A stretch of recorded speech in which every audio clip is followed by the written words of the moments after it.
Okay, for this project I want to do a picture that looks like this. It's not hard to do, just follow me step by step and it should turn out well. Anytime you want to make a change to the picture, you're welcome to do that. Go over here and put a couple of dots. Let me show you where I'm at on the paper. I'm away from the bottom, just one. Come over, straight over, maybe about 3 fingers, and come down just a little bit. Now, if you come over, just check where this is. If you come over and you come down a little bit, you're in the right place. If you're level with it, it'll work. If you're way downhill like this, it won't work as well. I'm going to put a line across there, but it's not going to be really nice and neat and straight. It's going to have some irregularities in it, which are just maybe like that. Now I'm going to put this big horseshoe shape. It's like an upside down rainbow. And first I'm going to just dot that in. That lets me see it before I draw it. And then if you don't hit in the right place, just make it work. It's fine.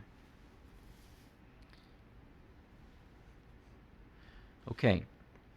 Now as I go up through here and connect these dots, I'm going to use lines that are a little bit curvy or crooked, maybe a few points on them along the way.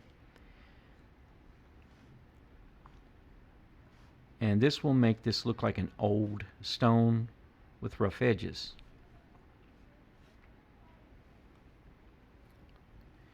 Then every now and then we can just get a hold of one of those points, just hook onto that with your pencil and just do like that. A few random ones in the middle, and like that. There's a lot of different things you could do to make this look good and old. Sometimes you get these cracks. I'm not going to write anything on it. You can if you want to. I'm not going to write anything on this one. Now we need to get a direction like this going. Just watch.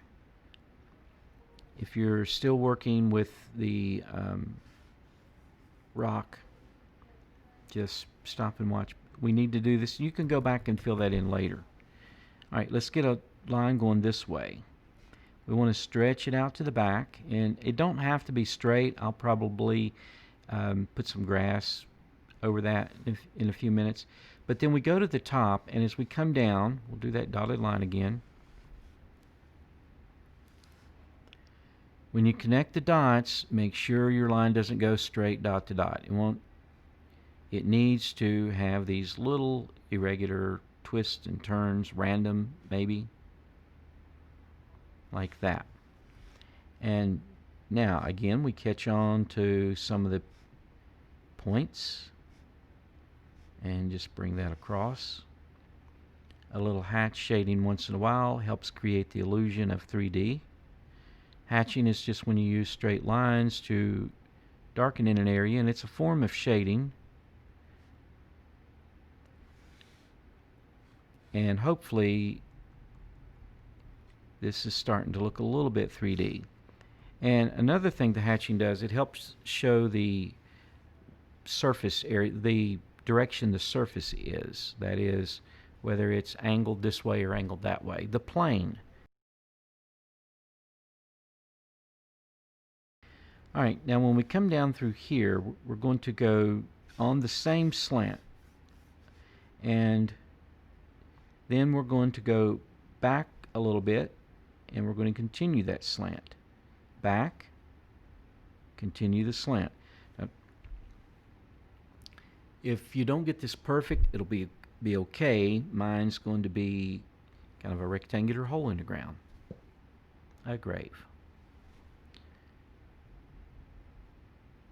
And while you're catching up on that, I went back and put a few hatch lines.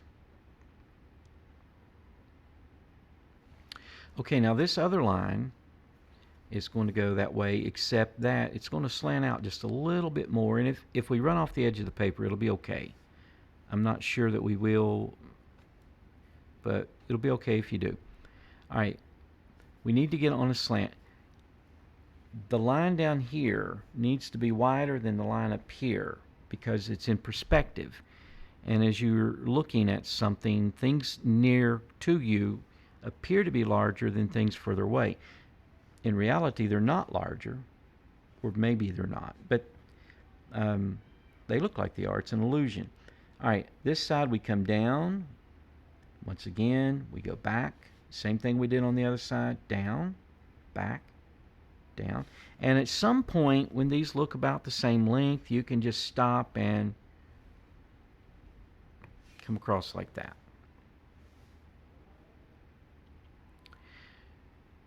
Now, these could be formed several different ways and it still work out okay. But the next thing I'm going to show you is really important. So I'll give you just a second to catch up on that and then just stop and get back with what I'm doing. Go to the corner. If you didn't put a dot there earlier, it helps to put a dot just to keep your focus on what's happening. We need to go straight down like a flagpole or like a rock drops. Straight down about halfway into this space.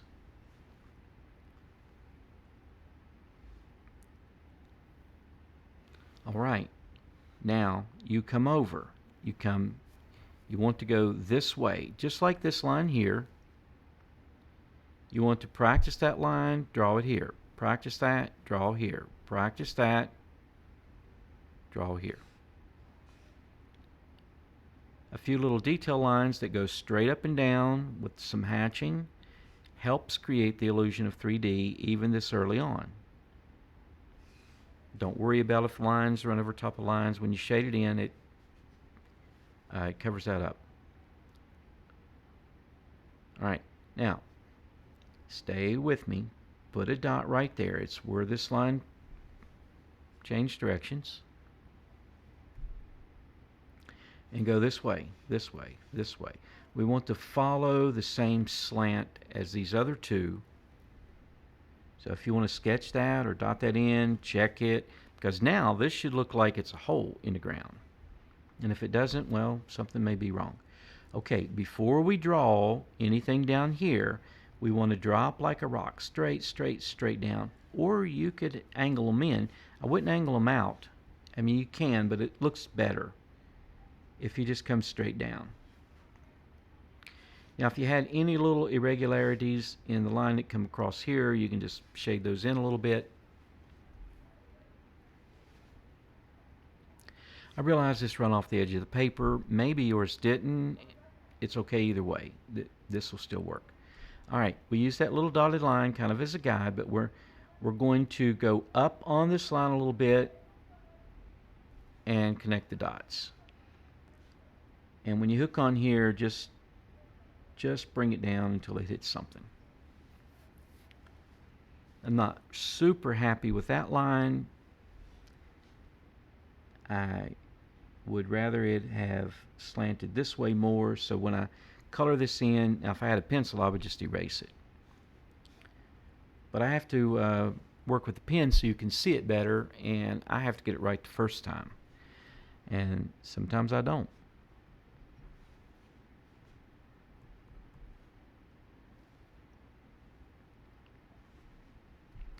Hatch lines will darken in an area and help give the illusion of 3D. They're just straight lines that are drawn side by side. I'm going to put a horseshoe shape or a rainbow shape. Now this is tricky. Just hook on down here and go up. Bend it around, bring it down, nice and straight, down, stop.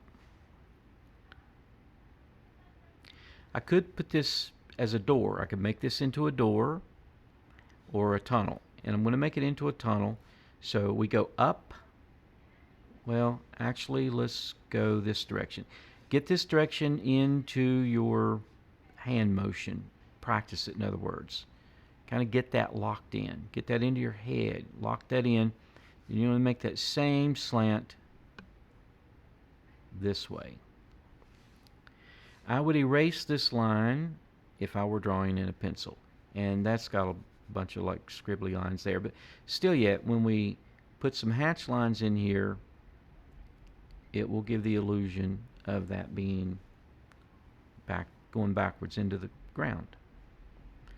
It's shading, and as you come forward with the hatch lines, you spread them out more. We could also do that with these lines.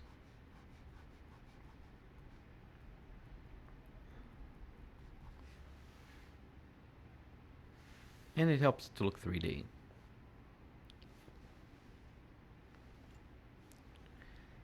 Alright, I'm going to put these mounds of dirt. They're just, well, you can see what they are. Your eye can tell you much more than I can. If you'll just look, you'll know what to do, because your eye is very powerful.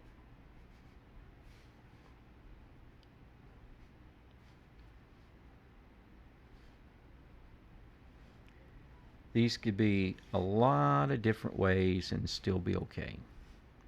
So don't worry if yours is not exactly like mine.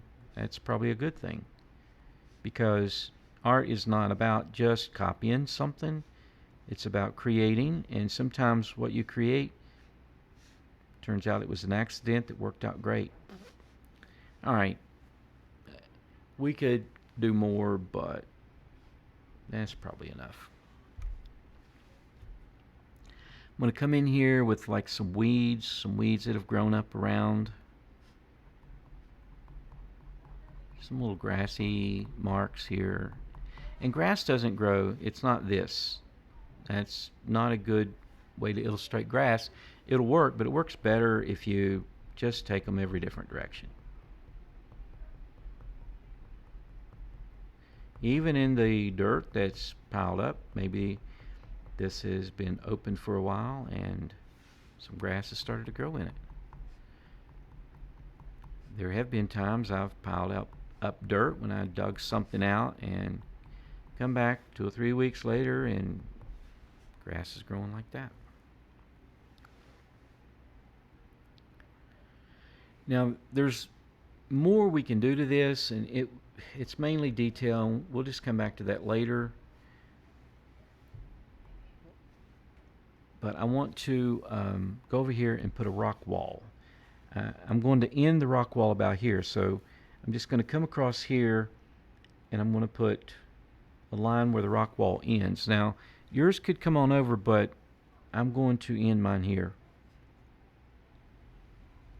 and then I'm going to come straight across. Now I'm drawing with the pen. This is not going to turn out well for me. It'll turn out better for you, because you can erase things when you get to that area. These lines that slant like this help us understand the slants that we need to put on the end of this wall. Now mine is so nice and neat, it's going to lose a little bit of the effect, but I want it to be a rock wall. So my shapes are based on rectangles. That is, some of the larger ones, except that when I make them, I don't make them so neat. And just spread them out. Don't put them all together. Just spread those rectangular shapes out, and don't let them be neat. And if some are a little bit flat or very flat or more like squares, that's fine. In between, you just fit other shapes. I realize I'm going fast, but this is just random. And if you get behind, well, you're going to be making it up anyway. Just make it up. They can be more vertical. They can be more rectangular, more rounded, more oval. If you have little gaps, you can put some smaller rocks in there. So what about the top? Well, it's just a parallel line like that. And these rocks would also be showing at the top, but you know what, that might be a little bit complicated to do, so I'm just going to do the same thing I did down there, just a pattern of rocks.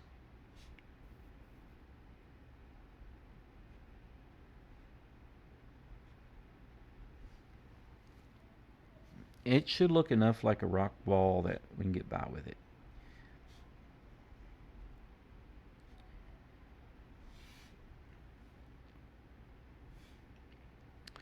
Here's a line that separates the foreground up here from the background there. I love fall colors. I love them, love them, love them.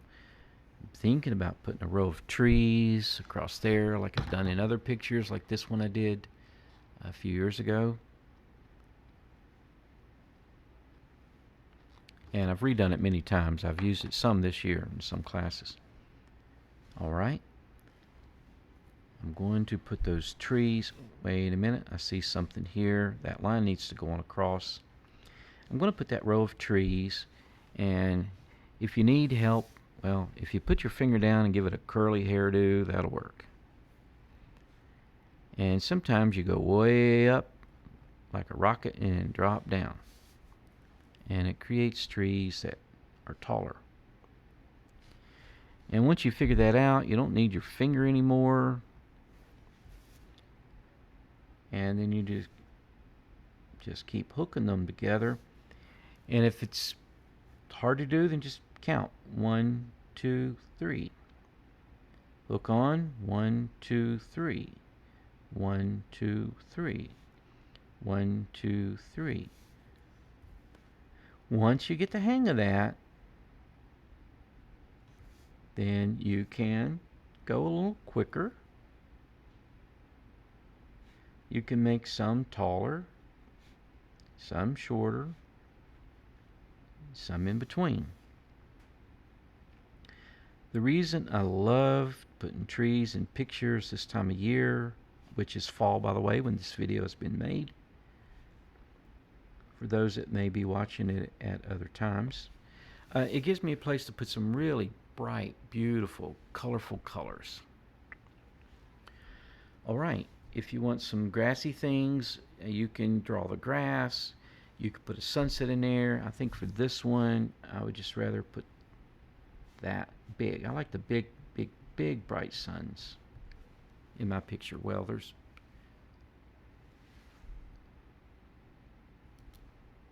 in my pictures, I like to put a big bright sun.